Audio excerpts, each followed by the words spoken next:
നമ്മുടെ വീടുകളിലൊക്കെ news paper വായിച്ചു കഴിഞ്ഞാൽ ന്യൂസ് പേപ്പർ ഇഷ്ടം പോലെ ഉണ്ടാവും. അതിലൊരു ന്യൂസ് പേപ്പർ ഇതുപോലെ എടുത്തിട്ട് അതിൽ നിന്ന് ഒരു ചെറിയ ഷീറ്റാണ് കേട്ടോ ഞാൻ എടുക്കുന്നത്. എടുത്തിട്ട് അതിൻ്റെ താഴ്വശം ഇതുപോലെ ഒന്ന് മടക്കിയതിന് ശേഷം തിരിച്ചിട്ടിട്ട് അതിൻ്റെ ഒരു വശം ഇതുപോലെ ഒന്ന് മടക്കി കൊടുക്കുക. അടുത്ത വശം ഇത് കണ്ടോ ഇതിനകത്തേക്ക് ഇങ്ങനെ ഒന്ന് ആക്കിയിട്ട് ലോക്ക് ചെയ്യുക. അത് അവിടെ ലോക്കായി തന്നെ ഇരുന്നോളൂ കേട്ടോ.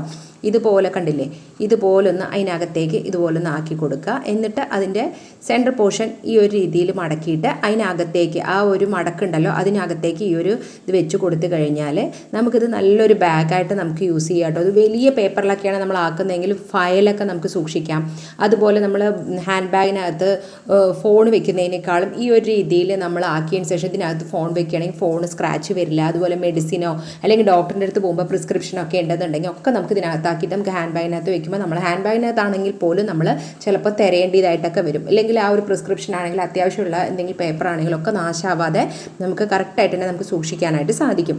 ഈ ഒരു രീതിയിൽ തന്നെ നമുക്ക് വലിയൊരു ഷീറ്റ് പേപ്പർ ഫുള്ളായിട്ട് നമ്മൾ ഈ ഒരു സെയിം മെത്തേഡിൽ നമ്മൾ ഉണ്ടാക്കുകയാണെന്നുണ്ടെങ്കിൽ നമുക്ക് കുട്ടികളുടെ എന്തെങ്കിലുമൊക്കെ ചെറിയ ഫയലുകൾ ഇമ്പോർട്ടൻ്റ് ആയിട്ടുള്ള എന്തെങ്കിലുമൊക്കെ പേപ്പറുകൾ ഉണ്ടെന്നുണ്ടെങ്കിൽ നമ്മൾ കബോർഡിനകത്ത് വെക്കുകയാണെങ്കിലും അത് പൊടി പിടിക്കാതെയൊക്കെ വൃത്തിയായി സൂക്ഷിക്കാനൊക്കെ ഈ ഒരു രീതിയിൽ നമുക്ക് ചെയ്യാനായിട്ട് സാധിക്കും കേട്ടോ. നമ്മൾ എത്രയോ ന്യൂസ് പേപ്പറൊക്കെ വെറുതെ യൂസ് ചെയ്യാതെ വായിച്ചു കഴിഞ്ഞ് കഴിഞ്ഞാൽ നമ്മൾ ആക്രിക്കാരനൊക്കെ കൊടുക്കാറുണ്ടല്ലോ.